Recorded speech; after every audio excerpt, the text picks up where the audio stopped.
বিশ্বনবী সাল্লাল্লাহু আলাইহি ওয়াসাল্লাম, রাসূল সাল্লাল্লাহু আলাইহি ওয়াসাল্লাম মৃত্যু সজ্জায় তিনি তখন তার হাত দুটা মোবারক তিনি একটা পাত্রের ভিতরে রাখলেন, হাত ভিজিয়ে এরপরে তিনি তার চেহারাটাকে মুছতেছেন।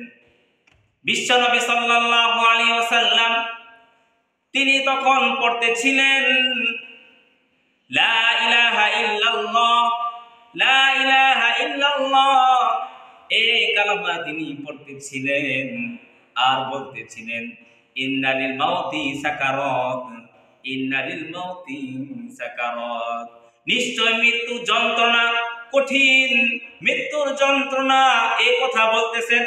আর এই কথা রাসূল সাল্লাল্লাহু আলাইহি ওয়াসাল্লাম বলতেছেন। আম্মা জান আয়েশা রাদিয়াল্লাহু তাআলা আনহা বলেন, সামিআতু রাসূলুল্লাহি সাল্লাল্লাহু আলাইহি ওয়াসাল্লাম, আমি বিশ্ব নবী সাল্লাল্লাহু আলাইহি ওয়াসাল্লামকে বলতে শুনেছি, তিনি প্রায় সময় দোয়া করতেন, আল্লাহ তাআলাকে বলতেন আল্লাহুম্মা ইন্নী আউযু বিকা মিন সাকরাতিল মাউত, আল্লাহুম্মা ইন্নী আউযু বিকা মিন সাকরাতিল মাউত।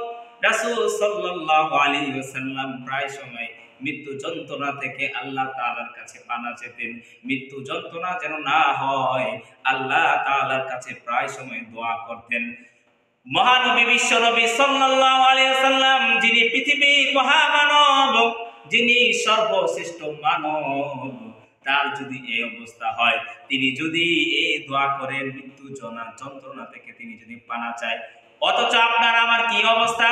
একদিনও কি আপনি আমি মৃত্যু যন্ত্রণা থেকে আমরা দোয়া চেয়েছি কিনা, আল্লাহ তাআলার কাছে পানা চেয়েছি কিনা?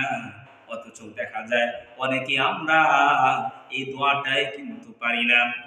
অথচ বিশ্বনবী সাল্লাল্লাহু আলাইহি ওয়াসাল্লাম, রাসূল সাল্লাল্লাহু আলাইহি ওয়াসাল্লাম তিনি নিজে প্রায় সময় এই দোয়া করতেন।